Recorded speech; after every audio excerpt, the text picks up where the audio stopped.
Je veux chanter un chant d'amour pour mon sauveur, pour toi Jésus. Merci pour ce que tu as fait. Tu es si précieux, Jésus mon sauveur. Je suis heureux, tu m'as donné ton nom. Je ne veux pas être ailleurs. Je suis heureux, tu m'as donné ton nom. Oh, je ne veux pas être ailleurs. Et dans tes bras,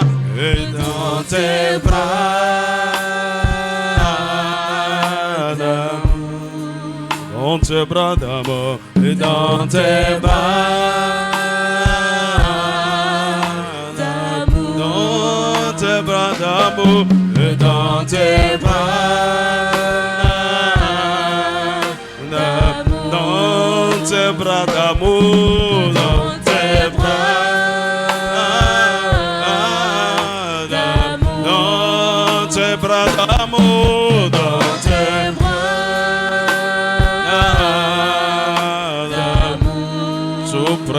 Tout près de toi, contre ton cœur, tout près de toi, contre ton cœur, tout près de toi, contre ton cœur, tout près de toi, contre ton cœur, dans tes bras d'amour, dans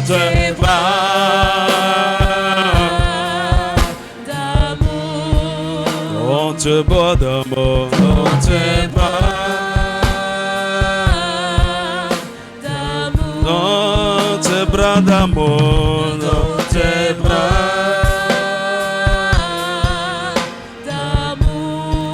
Dans tes bras d'amour, dans tes bras d'amour, dans tes bras d'amour, dans tes bras d'amour, dans tes bras d'amour, dans tes bras d'amour.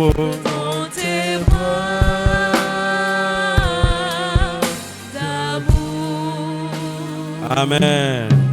Est-ce que tu peux acclamer le Dieu amour qui nous aime en temps. Amen. Ouvre ta Bible avec moi avant de t'asseoir dans Matthieu chapitre 22, verset 36 à 40. Matthieu 22, verset 36 à 40. Maître, quel est le plus grand commandement de la loi? Jésus lui répondit, tu aimeras le Seigneur ton Dieu de tout ton cœur, de toute ton âme et de toute ta pensée. C'est le premier et le plus grand commandement. Et voici le second qui lui est semblable.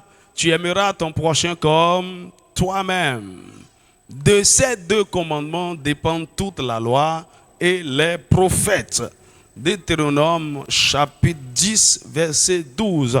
Maintenant Israël, que demande de toi l'Éternel ton Dieu, si ce n'est que tu craignes l'Éternel ton Dieu, afin de marcher dans toutes ses voies, d'aimer et de servir l'Éternel ton Dieu de tout ton cœur et de toute ton âme. 1 Corinthiens chapitre 2 verset 9.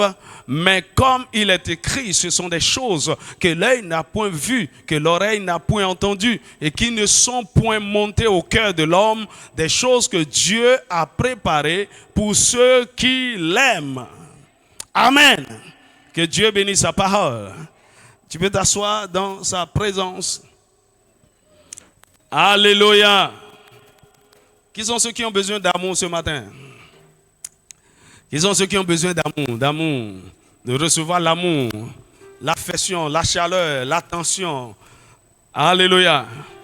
Et tout le monde aime qu'on lui témoigne de l'amour. Il n'y a personne qui résiste à l'amour. Quand bien même votre cœur est devenu dur, insensible, n'importe comment, tout le monde aime. Elle dit quoi? On apprécie l'endroit où quelqu'un nous aime. Quelqu'un nous témoigne de l'amour, de l'affection, de l'attention. Alléluia. Et on peut aussi facilement se plaindre lorsque nous ne recevons pas l'amour. On peut dire, tel ne m'aime pas. Mon mari ne m'aime pas. Ma femme ne m'aime pas. Mes frères ne m'aiment pas. À la famille là, on ne s'aime pas. Dans l'église là, on n'aime pas les gens. Même le pasteur n'aime pas les gens. J'étais blessé chez moi et je pensais qu'en venant à l'église, j'allais trouver l'amour. L'église a même pire, les gens n'aiment pas les gens. J'ai une question pour toi. Est-ce que tu aimes les gens? J'ai décidé que plus personne ne va me faire culpabiliser. Et personne ne demande jamais d'après les gens. Est-ce que tu demandes d'après moi? C'est moi qui ai le temps, je vais t'appeler. Ah, j'ai dit ça va, tu as mangé, le Seigneur est fidèle. Attends, je vais prier pour toi. Il faut grandir. Hein. Quand les gens se plaignent, c'est maintenant que j'ai su que vraiment, ils ne m'aiment pas. Est-ce que tu aimes les gens? Alléluia. Tu vois, beaucoup de gens peuvent voir. Tu vois, quand Dieu est en train de manifester sa bonté, sa générosité envers nous, à cause de son amour, tout le monde est content. Ah, Dieu est bon. Hein. Ah, non, c'est maintenant que je sais que Dieu est vraiment amour. Ah, heureusement, lui, il ne condamne pas, il ne juge pas, il n'est pas comme les gens. Regarde, malgré mes erreurs, malgré mes fautes, malgré Dieu m'aime toujours. Regarde ce qu'il est en train de faire dans ma vie. Mais la question, est-ce que tu sais que ce Dieu dont tu parles là, il exige et demande que tu l'aimes? Est-ce que tu l'aimes? En fait, c'est pour nous, Dieu est là pour nous aimer. Il est là pour tout nous donner, il est là pour nous satisfaire. Il y a certaines personnes, il y a même des épouses, des femmes, et elles sont là. Mon mari doit m'aimer. Mon mari est là pour m'aimer, pour me chérir, pour me doloter, pour prendre soin de moi. Est-ce que tu l'aimes? Dieu t'aime. Et les signes sont là, l'évidence est là. Ok, c'est vrai que beaucoup de gens doutent de l'amour de Dieu pour eux. Ça, c'est dans une autre catégorie. Ça, c'est des cas à part. Le cœur est tellement fermé, blessé, traumatisé, troublé que ils doutent de l'amour de Dieu pour eux. Ils doutent que Dieu est un Père bienveillant. Mais de façon générale, nous pouvons tous dire, ah, Dieu m'aime. Dieu est bon, hein. On s'est retrouvés dans des situations et nous-mêmes, on s'attendait à des châtiments. On dit, hey, ce que j'ai fait là, Dieu va me juger, il va me frapper fort. Et il serait vraiment juste dans sa sentence. Mais contre toute attente, rien n'arrive. Au contraire, le Seigneur t'a favorisé. Il dit, hey, comme un frère, il me disait, il va passer bien. On dirait que Dieu ne voit pas mes péchés. Hein. Il ne voit pas du tout. Ah, je pêche trop. Mais il ne me fait que du bien. Regarde ce qu'il a encore fait. Est-ce que tu aimes Dieu? Dans le texte que nous venons de lire, là, Dieu dit, il n'a pas demandé seulement qu'on l'aime, si on peut. Il a fait de cela une loi, un commandement. Il dit, tu aimeras le Seigneur, ton Dieu, et tout ton cœur. Et la question qu'on peut se poser, c'est quoi? Dieu, est-ce que tu as besoin d'être aimé? Toi, tu es amour, tu débordes d'amour. Même si personne ne t'aime, qu'est-ce que ça va te faire? Aime-nous. Aime-nous seulement.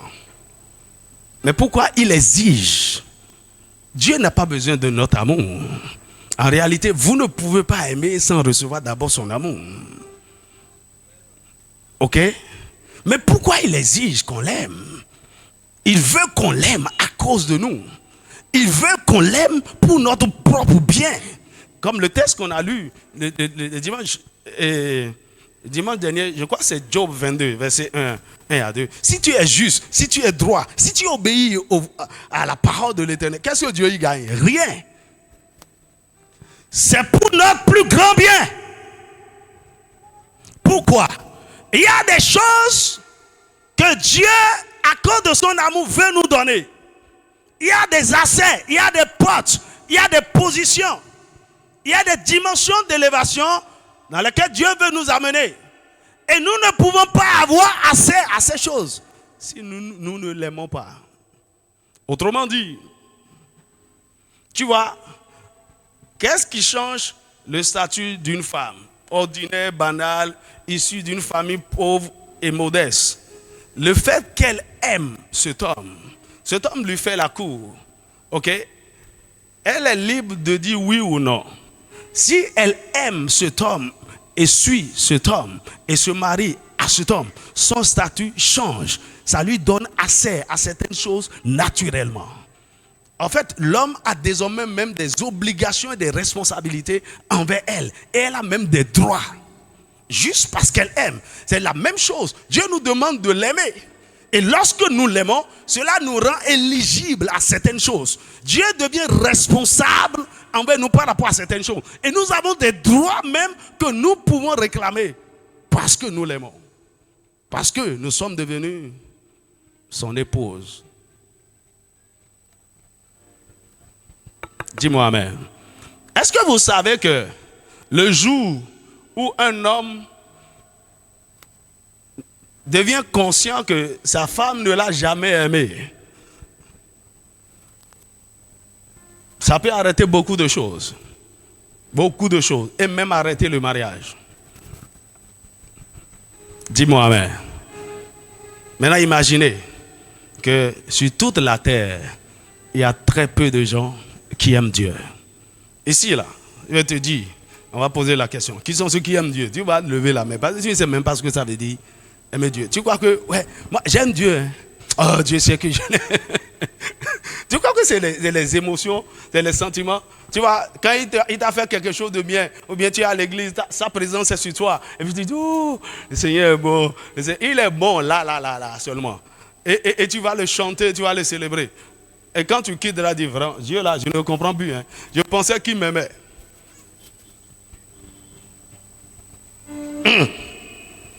Je pensais qu'il m'aimait. C'est pourquoi moi-même je lui ai dit que je l'aime.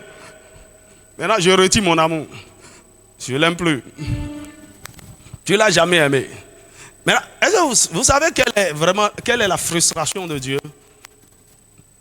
En aimant toute l'humanité comme il nous a aimés, en faisant toutes sortes de sacrifices pour nous par amour, et en retour, il y a très peu de gens qui l'aiment. Je peux vous le dire, les gens qui aiment Dieu, les personnes qui aiment Dieu, on peut les compter dans le royaume. Parmi les milliards d'enfants de Dieu, ils se disent chrétiens. Et ce dimanche, on est plein partout, dans toutes les nations, des milliers, des multitudes. Les gens ne l'aiment pas. Ils sont venus chercher ce qu'ils peuvent avoir de lui. C'est tout. Le dimanche, Seigneur, je veux me marier, hein? Le visa là, la maison là, mon ami, Dieu est frustré.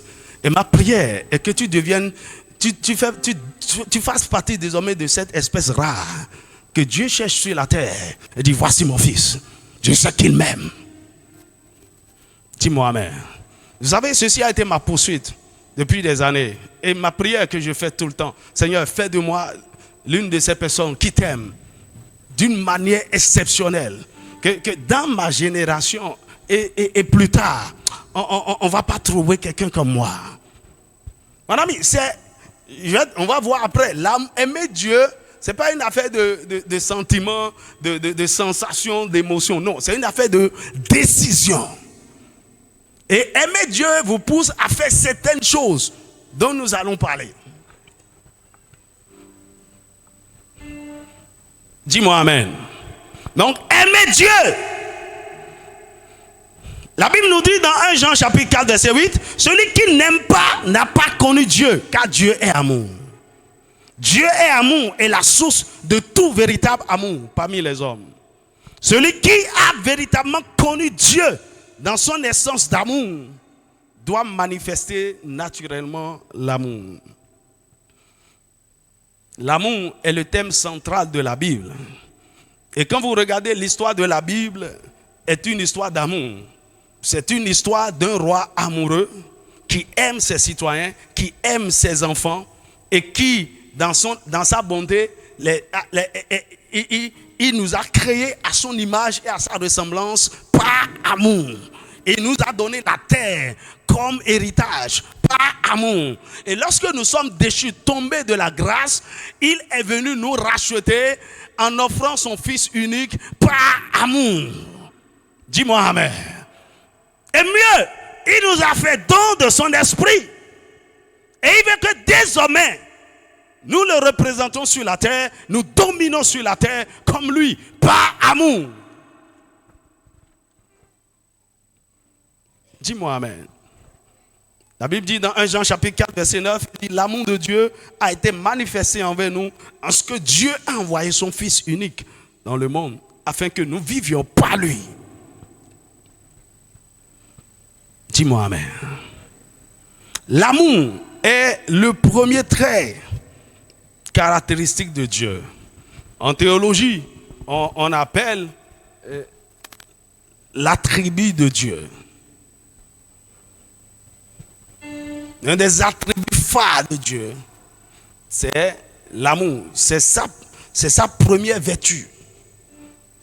L'amour est une puissance redoutable qui a la capacité de façonner ou de créer le monde que nous désirons autour de nous. Dieu a tout fait. Écoutez, il a tout fait par amour. Et il veut que l'amour soit la motivation première de toutes nos actions envers lui et envers nos prochains. Dieu n'agrée que ce qui est fait par amour, les actes inspirés par amour. L'amour est d'ailleurs le fondement de la foi, car la foi véritable n'est agissante que par amour.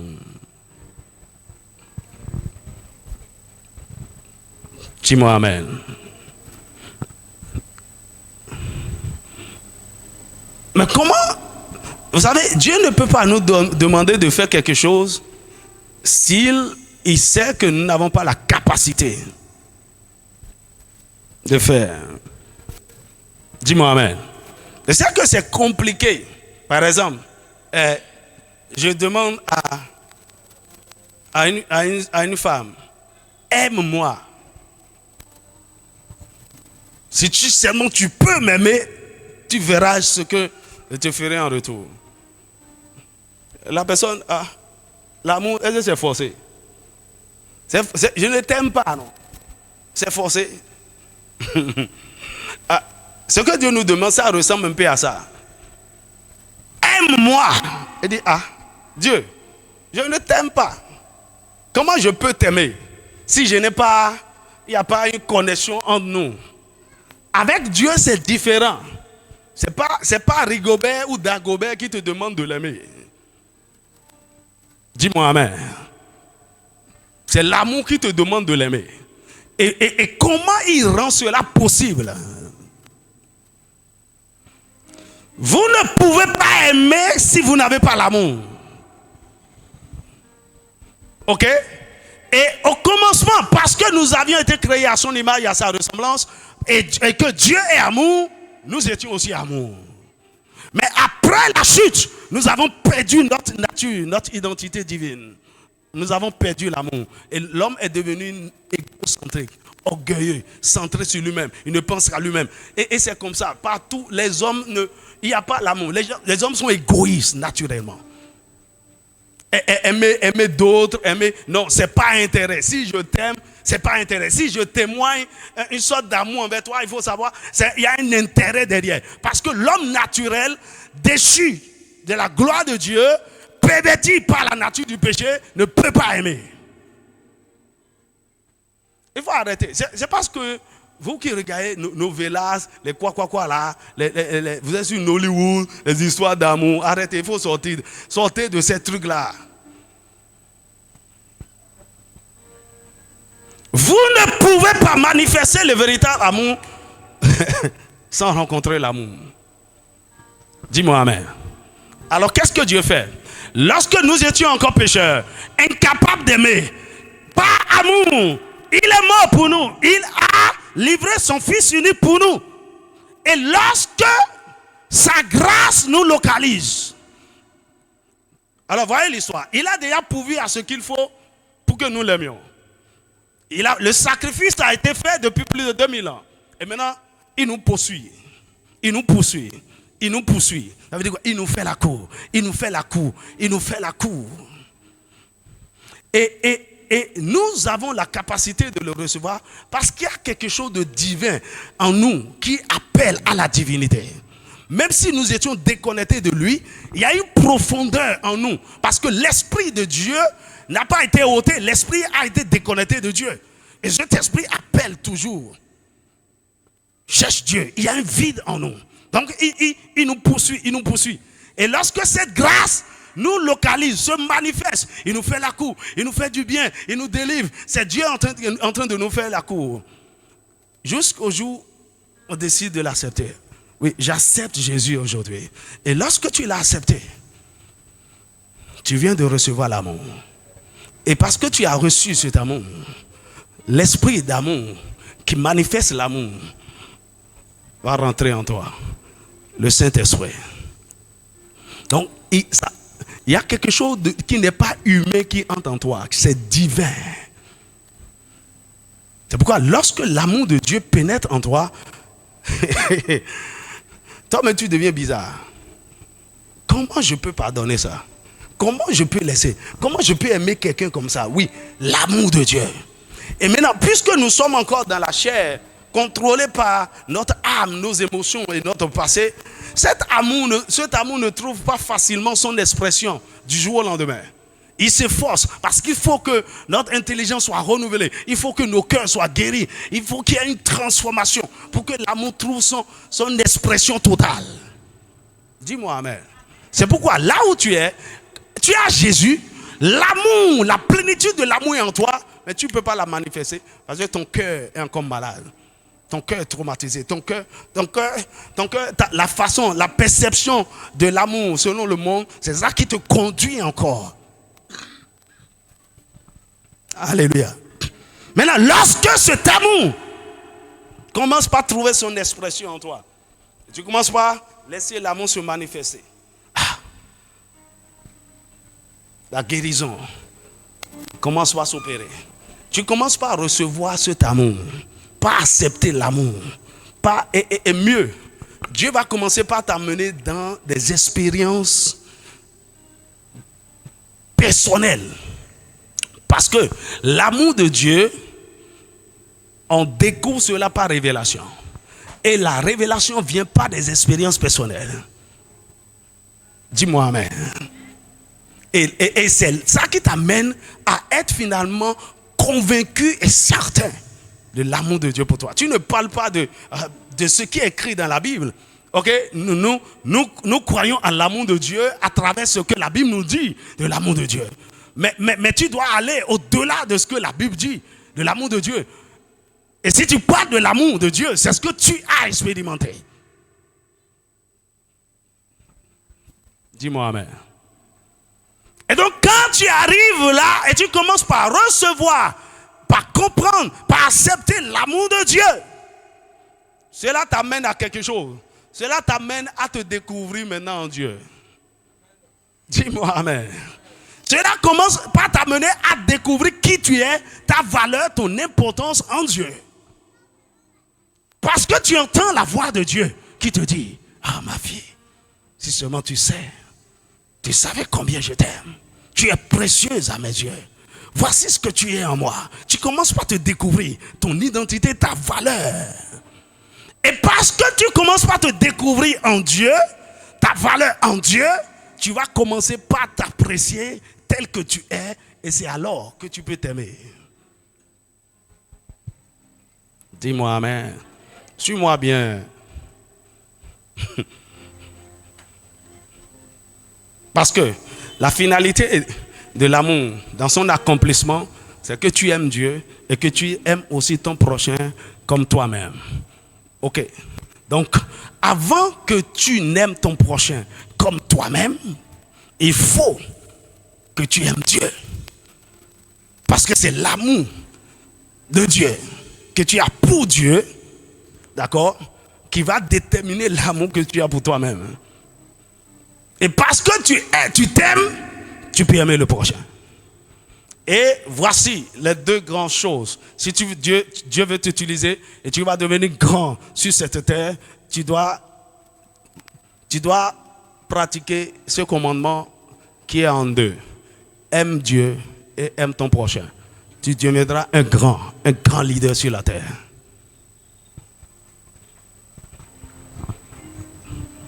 Dis-moi amen. Bien-aimé, où en es-tu? Est-ce que tu as déjà rencontré l'amour de Dieu? Tu dois poursuivre cela. Dis-moi amen. Tu vois, on peut travailler même par rapport à notre amour envers notre prochain. Je rentre même dans le mariage où quelque part l'amour a disparu. Où la femme peut dire, l'homme peut dire, il y a des couples que j'ai conseillés, pasteur. J'ai dit, hey, est-ce que tu l'aimes encore? Oh, pasteur, je ne sais pas. Hein? Est-ce que tu l'aimes encore? Oui, hein, mais l'amour est étouffé par tellement de choses.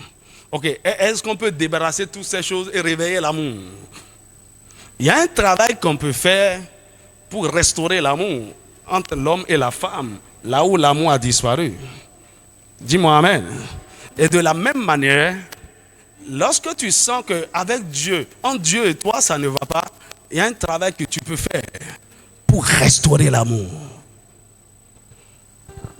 Et ça, on va voir après comment aimer Dieu. C'est quelque chose de pratique. C'est pas les chants.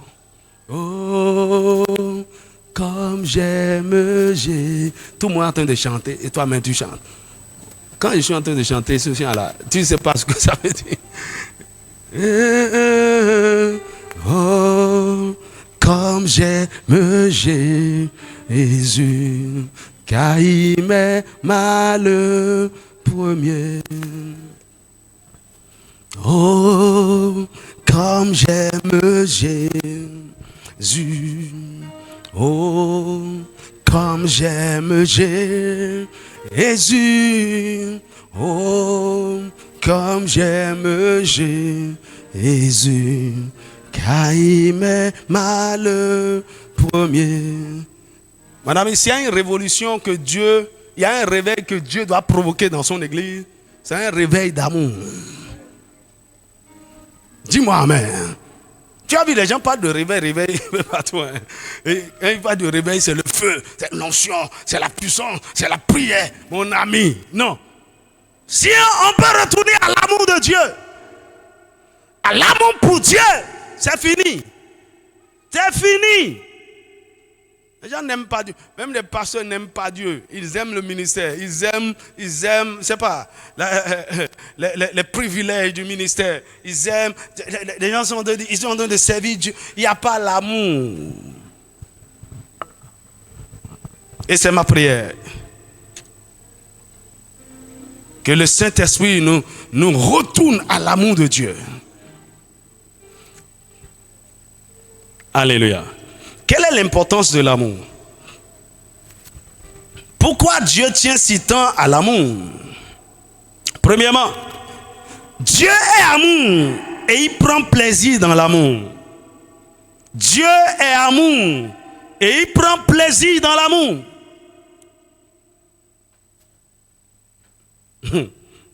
C'est-à-dire quoi? Parce qu'il est amour, ce qui lui fait plaisir, qui fait sa joie, c'est lorsqu'il reçoit l'amour en retour. Lorsque vous faites attention, vous reconnaissez son amour et vous répondez à cela en retour. Dieu fonctionne. Dieu se manifeste. Dieu est à l'aise dans l'atmosphère d'amour. C'est-à-dire quoi? Là où on l'aime, là où on le désire, là où on l'honore, là où on le respecte, Dieu est à l'aise là. L'amour pour Dieu attire sa présence. Et attire. Et comment il va dire? Le pousse à intervenir, à agir. 1 Jean chapitre 4, verset 8 à 16. Dieu prend plaisir dans l'amour. C'est-à-dire quoi?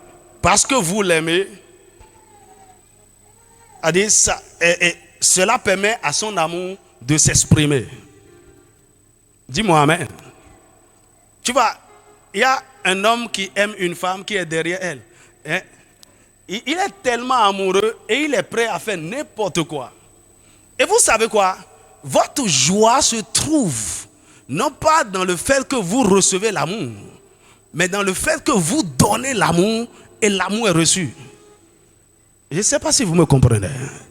C'est-à-dire quoi? Quand vous aimez par exemple une femme, votre joie, c'est dans le fait de lui témoigner cet amour en lui donnant des choses, en lui donnant des cadeaux. Et la personne dit, ah, merci beaucoup. Est-ce que ça te plaît? Oui. Ok, alors je donne et la personne dit, hein?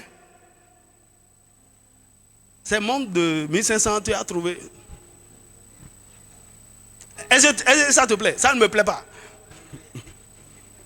Je suis en train d'attaquer l'amour là. Je suis en train de frustrer l'amour. Dis-moi amen. Et donc Dieu prend plaisir dans l'atmosphère. Il a dit, oh, donc quand je reconnais son amour et je suis en train de l'adorer, je suis en train de lui offrir en retour des sacrifices, d'actions de grâce, je suis en train de l'honorer, de le célébrer, et je suis en train, il y a des choses que l'amour de Dieu nous pousse à faire. Parce que la Bible dit, celui qui nous a tant aimés et qui est mort pour nous, à cause de cela, nous ne vivons plus pour nous-mêmes. Donc il y a des choses que nous faisons désormais parce que Jésus nous a aimés, parce que nous sommes conscients de cet amour. Et Dieu prend plaisir dans ça.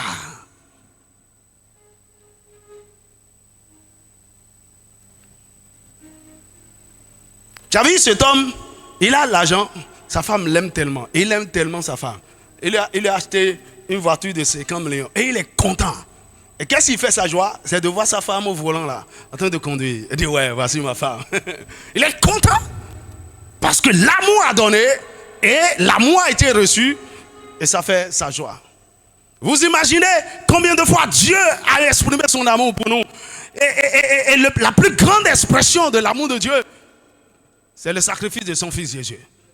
Et il est frustré quand il voit les gens, ils n'ont pas reconnu ça. Tout ce prix que j'ai payé, tu ne peux pas recevoir Jésus.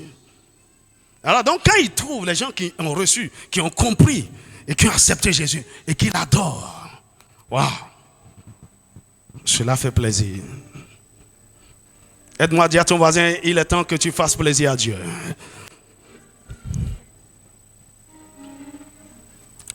Dieu prend plaisir dans l'amour. Deuxièmement, l'amour pour Dieu est le premier et le plus grand commandement. Le premier et le plus grand commandement. Donc, vous voyez, dans la Bible, d'abord, premièrement, Dieu a donné 10 commandements aux enfants d'Israël. Après, il y a eu des centaines d'autres commandements. Et Jésus nous dit ici, aimer Dieu est le premier et le plus grand commandement. C'est-à-dire quoi? Parmi les centaines, sinon des milliers de commandements que je vous ai donnés, le premier, ça dit quoi? La priorité, en termes de priorité. S'il y a un commandement, vous devez mettre en première place et chercher à obéir à ça. C'est le commandement de l'amour. C'est le premier. Non seulement le premier, mais le plus grand. Ça dit quoi? Le plus important. Autrement dit, vous pouvez mépriser les autres. Ça, là. Donc, je peux dire que, mais ça veut dire quoi? Même si je dis, je crains Dieu et je ne l'aime pas, je suis un menteur. Je ne sais pas si tu me suis. Si je dis, donnez-moi un autre commandement. Je ne vole pas, mais je n'aime pas Dieu. Il y a quelque chose qui ne va pas. Donc, vous ne pouvez pas obéir aux autres commandements sans obéir à ce premier. C'est le premier. et le plus grand. Et donc, en termes de priorité, si on veut respecter les commandements de Dieu, je mets ça là premièrement. Matthieu chapitre 22, verset 38. Matthieu 22, 38. Et la Bible appelle la loi, ce commandement d'amour, la Bible appelle ça la loi royale. Jacques chapitre 2, verset 8. Il dit, aimer Dieu, c'est la loi royale. Jacques chapitre 2, verset 8. Et puis avoir ça. Jacques chapitre 2, verset 8. Nebrasota, nebrasa. Nebrasota, nebrasanta. Alléluia. Alléluia. Il dit, si vous accomplissez la loi royale, dis avec moi, loi royale. C'est-à-dire que c'est la loi maîtresse, la loi qui résume toutes les autres lois. La loi royale, selon l'écriture, tu aimeras ton prochain comme toi-même. Vous faites bien. La loi royale. Pourquoi l'amour est si important? Troisièmement, l'amour résume tout ce que la loi et les prophètes enseignent. L'amour résume tout ce que la loi et les prophètes enseignent. Tous les principes ou lois irrévocables du royaume pour une vie réussie et accomplie sont contenus dans la loi de l'amour. Toutes les lois se résument en cette seule. Ça veut dire quoi? Si vous aimez Dieu, cela veut dire quoi? C'est ce que j'essayais de dire précédemment. Si tu aimes Dieu, tu vas l'honorer. Tu ne peux pas pécher. Tu ne peux pas mentir. Tu ne peux pas forniquer. Tu ne peux pas être rebelle. Ça résume. Dis-moi amen. C'est vrai ou c'est pas vrai? Par exemple, quand tu dis j'aime ma femme, ça veut dire quoi? Tu ne peux pas la tromper, tu ne peux pas être infidèle, tu ne peux pas la mépriser, tu ne peux pas la faire souffrir, tu ne peux pas l'insulter, tu peux pas. Dis-moi amen. Donc, l'amour résume tous les commandements. Matthieu chapitre 22, verset 40. Il dit tout ce qu'enseignent la loi et les prophètes se résume dans ces deux commandements. Quatrième importance de l'amour. L'amour pour Dieu est le premier critère d'éligibilité pour les grandes destinées. C'est le premier critère d'éligibilité pour les grandes destinées. Veux-tu que Dieu t'utilise pour de grandes choses, accomplir des choses extraordinaires, inouïes dans ta génération? Aime Dieu. La Bible dit dans 2 Chroniques, chapitre 16, verset 9, il dit, car l'Éternel étend ses regards sur toute la terre pour soutenir ceux dont le cœur est tout entier à lui. Il étend ses regards sur toute la terre pour soutenir ceux dont le cœur est tout entier à lui. Donc, ceux qui ont le cœur totalement dévoué à Dieu. Et votre dévotion ne peut pas être totale à Dieu si vous ne l'aimez pas de tout votre cœur, de toute votre âme. Et donc, Dieu vous soutiendra. Parce que vous l'aimez, Dieu vous soutiendra. Dieu sera votre soutien, il sera votre partenaire, il sera votre force, il sera votre sponsor, il sera votre secours. Dans tout ce que vous faites, il vous soutiendra parce que vous l'aimez. Et vous savez, vous voyez ce que le texte là dit? Il dit, les yeux de l'Éternel parcourent toute la terre. Ses regards parcourent toute... Donc, il est en train de chercher. C'est pour vous dire, ceux dont le cœur est tout entier à Dieu sont rares sur la terre. Et lorsqu'il trouve un, il dit, hey, je vais le soutenir, je vais l'élever, je vais l'utiliser. 1 Samuel, chapitre 16, verset 7, il dit, l'Éternel ne considère pas ce que l'homme considère. L'homme regarde à ce qui frappe les yeux, mais l'Éternel regarde au cœur. Il parlait de David là. L'homme regarde au cœur. Maintenant, qu'est-ce que Dieu a vu en David? Et il a appelé l'homme selon son cœur. Il a vu David comme l'homme qu'il aime. David aimait Dieu. Et la Bible nous en parle après. Il dit Salomon aimait Dieu comme son père. David aimait Dieu. Ce qui faisait de David l'homme selon le cœur de Dieu et qui a fait que Dieu l'a choisi au milieu de ses frères pour l'établir roi. C'est parce qu'il aime Dieu. Dis-moi amen. Job chapitre 22 verset 21, il dit: attache-toi donc à Dieu et tu auras la paix et tu jouiras ainsi du bonheur. Et tu vas avoir le bonheur sur la terre. Le bonheur dans toutes ses dimensions. C'est dans l'attachement à Dieu. Tu l'aimes tellement, tu es attaché à lui. Mais la Bible va plus loin pour nous dire de façon explicite maintenant. Dans 1 Corinthiens chapitre 2, verset 9. 1 Corinthiens chapitre 2, verset 9. Mare brosi katarabadaba.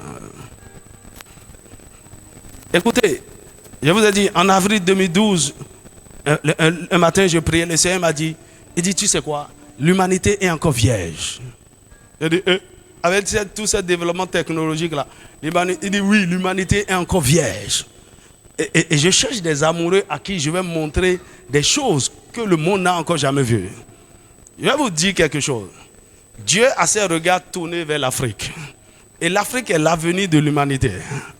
Dis-moi amen. Le vrai développement technologique que le monde n'a encore jamais connu, ça va se manifester ici en Afrique par les Africains. Et ça va se manifester où? Parmi les enfants de Dieu qui l'aiment, les fils de Dieu. Madame, je te parle d'une vérité incontestable. Satan ne peut rien contre ça, c'est comme ça. C'est pourquoi vous allez voir ici et là en Afrique des Africains, des gens qui n'ont même pas été à l'école, la sagesse de Dieu. Ils sont en train de faire des choses extraordinaires. Et ça, ce n'est encore rien du tout. Rien du tout. Écoute ce que la Bible dit. Il dit même comme il est écrit, ce sont des choses que l'œil n'a point vues, que l'oreille n'a point entendues. On n'a jamais vu ça.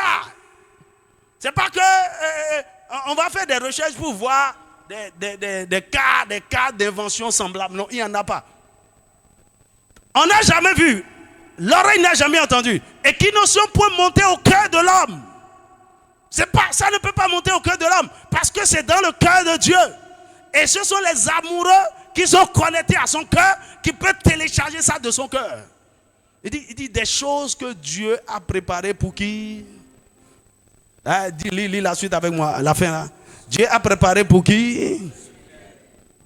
Dieu a préparé pour qui?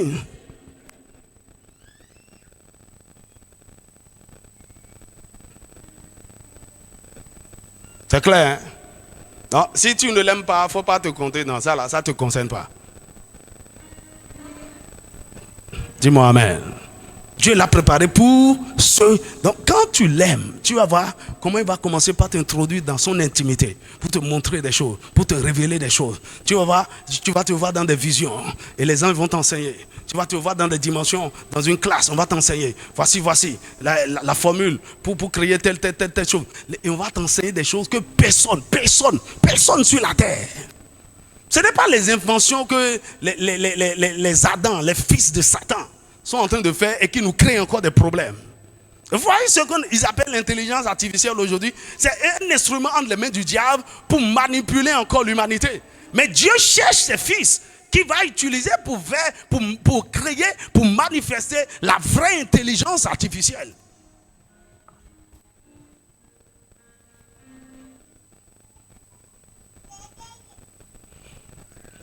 Mon ami, aime Dieu. Tu seras surpris de ce qu'il va t'utiliser pour faire. Dans tous les domaines. Que ce soit dans les affaires, que ce soit en politique, que ce soit dans tous les domaines.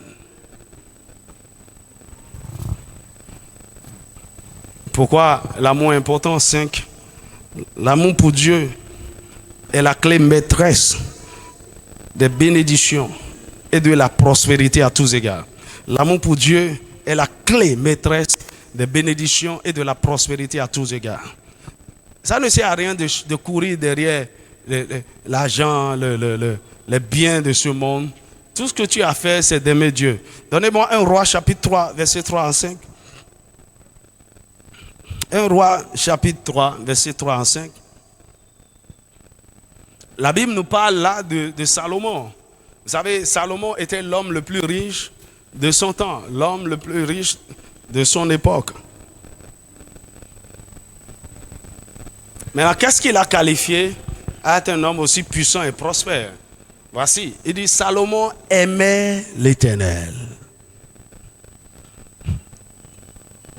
C'est pas que Dieu a donné l'intelligence. Non, Dieu lui a donné l'intelligence à cause de quelque chose. Salomon aimait l'Éternel et suivait les coutumes de David son père. Seulement c'était sur les hauts lieux qu'il offrait des sacrifices et des parfums. Et le roi se rendit à Gabaon pour y sacrifier, car c'était le principal des hauts lieux. Salomon offrit 1000 holocaustes sur l'autel. Ça, c'est d'abord un acte poussé par l'amour. Qu'est-ce qu'il avait fait pour toucher le cœur de Dieu? Il a offert d'abord 1000 holocaustes à cause de son amour. Quel sacrifice! Le roi, il dit, à la suite, le roi, à Gabaon, l'Éternel a paru en songe à Salomon pendant la nuit et Dieu lui dit, demande ce que tu veux que je te donne. Parce que tu m'aimes et tu m'as prouvé ton amour, demande ce que tu veux que je te donne. Mon ami, lorsque vous aimez Dieu, il n'y a rien qui ne puisse vous donner. C'est comme un homme qui dit j'aime une femme.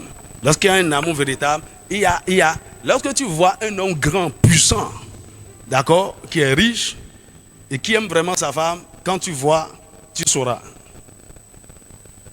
Amen. Tu vois, il y a des grands, hein, quand tu vois sa femme, tu ne vas pas croire. Donc c'est la femme de...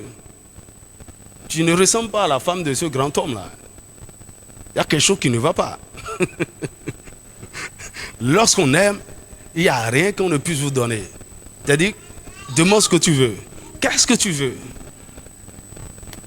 Pourquoi? Celui qui aime et qui donne, d'accord, est en train d'exprimer en fait son statut, sa dimension.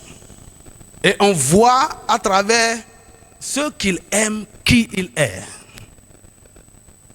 Dis-moi amen. C'est pourquoi il a dit, Salomon, demande ce que tu veux. Il lui a donné un chèque à blanc. Signe. Toi-même écris, j'ai déjà signé. Tout ce que tu veux écrire. Et Salomon dit, je demande la sagesse et l'intelligence pour diriger ton peuple, ton peuple grand et nombreux. Je suis jeune, sans intelligence, sans expérience. Ce qu'il a demandé, l'a encore touché Dieu. Dit, tu n'as pas demandé l'argent, tu n'as pas demandé la gloire, tu n'as pas demandé la mort de tes ennemis. Oh Salomon, je vais non seulement te donner la sagesse et l'intelligence, mais je te donnerai les richesses et la gloire. Au point où il n'y aura personne, aucun roi comme toi sur la terre. Dis-moi amen. Et après lui, donnez-moi 2 Chroniques, chapitre 13, verset 3 à 6. 2 Chroniques, chapitre 13. Pardon, chapitre 17. 2 Chroniques, chapitre 17, verset 3 à 6. Après lui, vint un de ses fils, Josaphat. Il dit, l'Éternel fut avec Josaphat parce qu'il marcha dans les premières voies de David son père. Donc, il aimait Dieu comme David son père et qu'il ne rechercha point les Baals. Car il eut recours au Dieu de son père et il suivit ses commandements sans imiter ce que faisait Israël. D'avoir après, quand tu aimes Dieu, tu dois respecter ses commandements. Il dit, l'Éternel a fait mis la royauté entre les mains de Josaphat. La clé, c'est quoi? Il aimait Dieu. Il a fait mis la royauté en ses mains, à qui tout Juda apportait des présents et qui eut en abondance des richesses et de la gloire.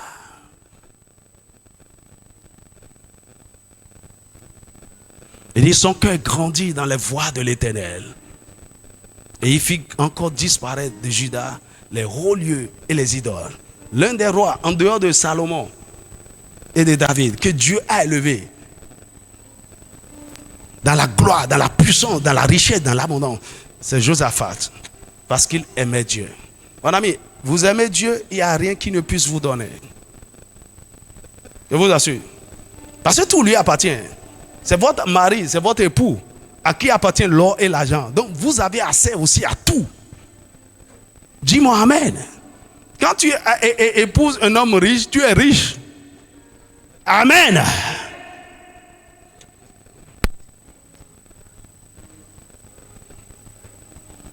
Pourquoi l'amour est important? 6. La foi n'est agissante que par l'amour. La foi n'est agissante que par l'amour. La Bible dit que Hébreux 11, 6, que sans la foi, il est impossible d'être agréable à Dieu.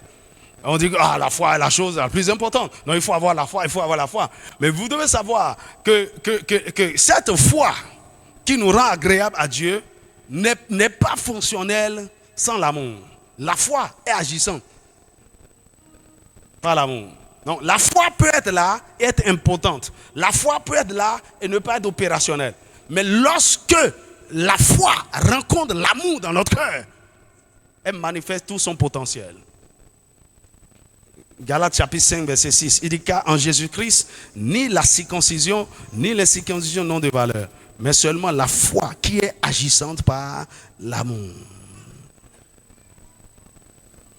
Lorsque vous aimez Dieu, la foi dans votre cœur est réglée en mode automatique. La foi, votre foi fonctionne à tout moment. Dis-moi un vrai amen. Pourquoi la foi, l'amour est important? Certes, aimer son prochain équivaut à aimer Dieu. Aimer son prochain équivaut à aimer Dieu. C'est pourquoi je vous ai montré le mécanisme. Pourquoi on a du mal à aimer le prochain? Tu vois, ce monde est méchant, c'est difficile. L'homme naturel est un égoïste, un égocentrique. D'accord? Il n'aime que lui-même et ses intérêts. C'est pourquoi, toutes les fois que vous avez du succès parmi les hommes, vous allez attirer la jalousie, la haine et le mépris, des insultes. Dis-moi amen. Les gens vont vous attaquer, vont vous créer toutes sortes de problèmes. Non pas parce que vous leur avez fait quelque chose. Parce que, en fait, ce que vous êtes, c'est ça qu'ils veulent. Et ils n'ont pas. Dis-moi amen. Et parce qu'il désire ça, il va t'insulter. Il va te créer toutes sortes de problèmes. Il va.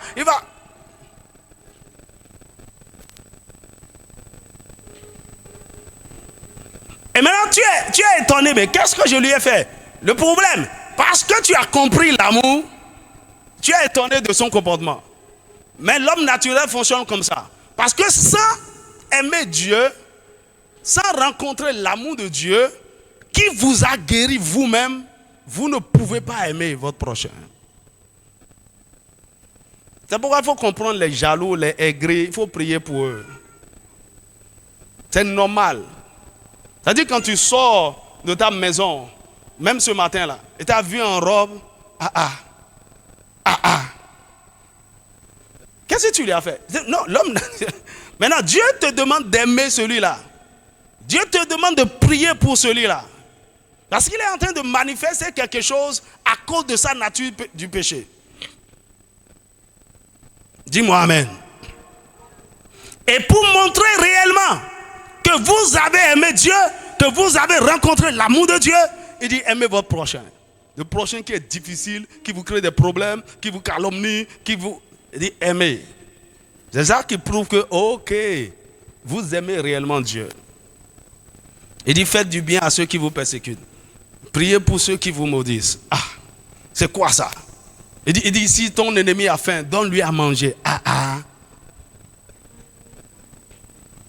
C'est la preuve que tu as aimé Dieu. C'est pourquoi il dit, lorsque vous donnez un verre d'eau à un petit, lorsque vous soutenez un pauvre, c'est à moi que vous le faites.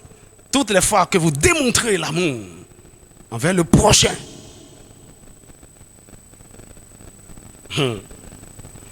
Que le Seigneur nous aide.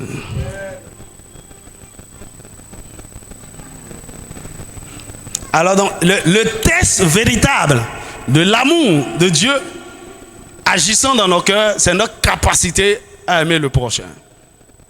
Le prochain qui est difficile à aimer. Le prochain, ça commence chez toi. Ce sont d'abord tes parents. Ce sont tes frères et sœurs. C'est ton mari.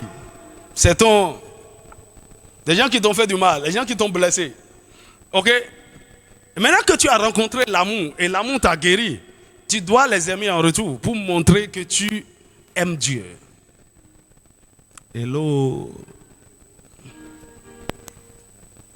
Qu'est-ce que ça veut dire? L'amour pour Dieu est le remède pour guérir nos sociétés, nos familles de tous les maux. Dis-moi amen.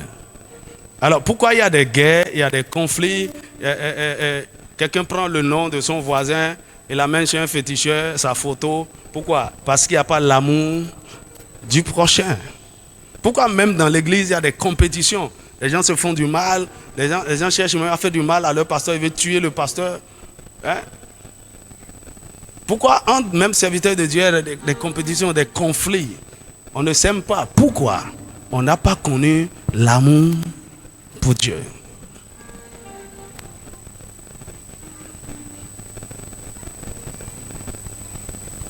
On n'aime pas son prochain. Pourquoi entre le Bénin et le Niger, il y a tellement de tensions? C'est le manque d'amour. Chacun cherche ses intérêts, c'est tout. Alors si on s'aime réellement, ça arrête tous les problèmes. Pourquoi l'amour est important? 8. L'amour est et doit être le style de vie dans le royaume de Dieu. L'amour est et doit être le style de vie dans le royaume de Dieu. C'est pourquoi, en ce qui nous concerne, enfants de Dieu, aimer Dieu et aimer le prochain, c'est un commandement.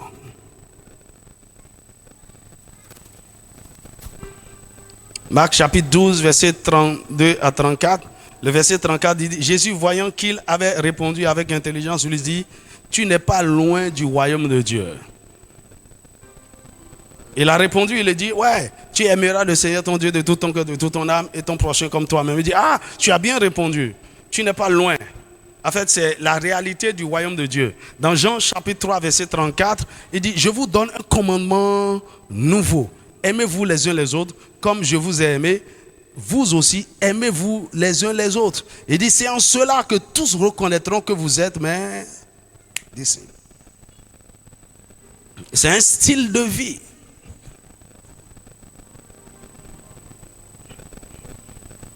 Dis-moi amen. Pourquoi l'amour est important? 9, c'est la marque des vrais disciples. C'est la marque des vrais disciples. Jean chapitre 13, verset 35, c'est la marque des vrais disciples. Si vous vous aimez les uns les autres, c'est en cela que tous reconnaîtront que vous êtes réellement mes disciples.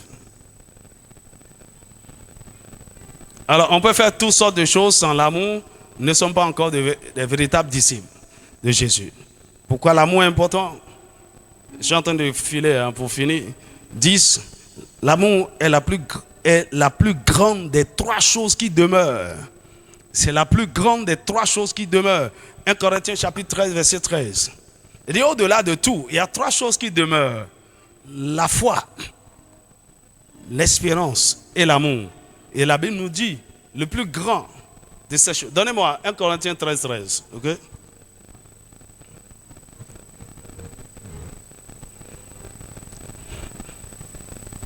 C'est l'une des 3 choses qui demeurent.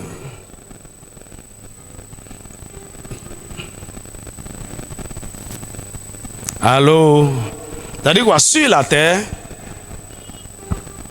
pour une vie agréable et réussie, nous avons besoin de 3 choses. Mais il dit maintenant, donc ces 3 choses demeurent. La foi, l'espérance et l'amour, donc la charité. Mais la plus grande de ces choses, c'est l'amour, la charité. Pourquoi?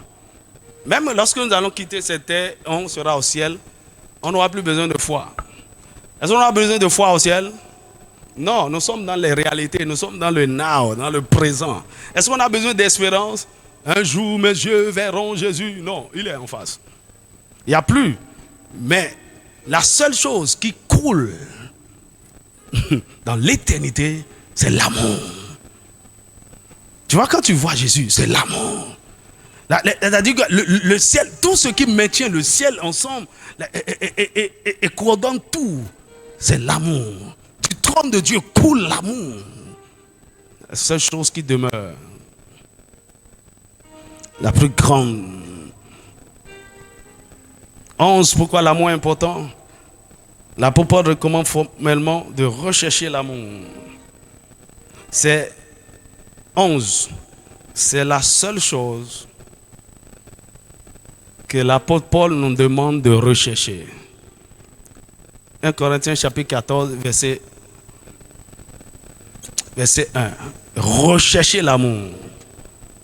Quand vous comprenez le contexte, vous allez dire, mais Paul, pourquoi tu nous dis de rechercher l'amour? Recherchez l'amour. Recherchez.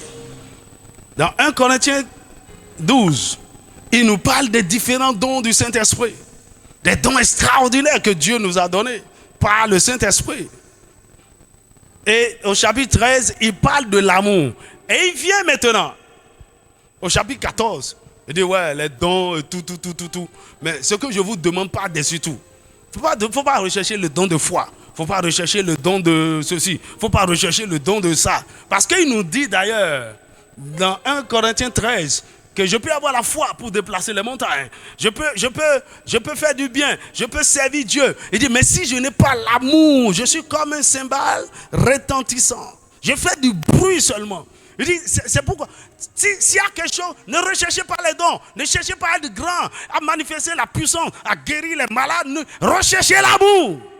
Il dit, si vous recherchez l'amour, parce que c'est la chose la plus principale, si vous recherchez l'amour, les autres choses vont s'exprimer à travers l'amour. Dis-moi amen. Alors pourquoi le sujet de l'amour est important? 12. Parce que l'amour a déserté la maison de Dieu. L'amour a déserté la maison de Dieu. Donc, écoutez, il n'y a plus l'amour. Hein.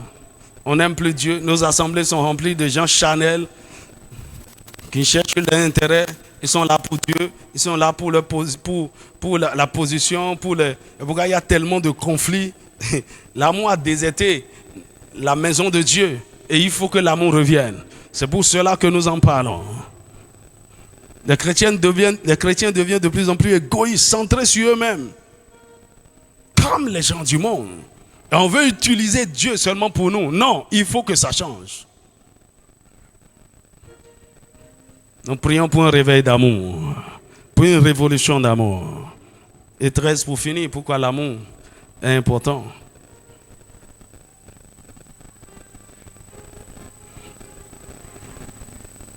À cause de l'amour du monde qui a envahi l'Église. À cause de l'amour du monde. Non seulement on n'aime pas Dieu, on n'aime pas les frères, mais on aime plutôt le monde et les choses qui sont dans le monde. Dieu nous demande pas si nous l'aimons de chercher premièrement le royaume et sa justice. On ne cherche pas ça. On cherche les choses du monde.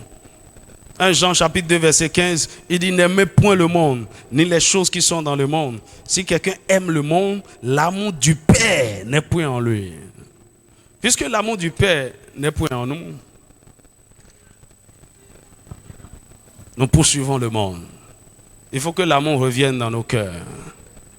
Il faut que l'amour revienne dans nos maisons.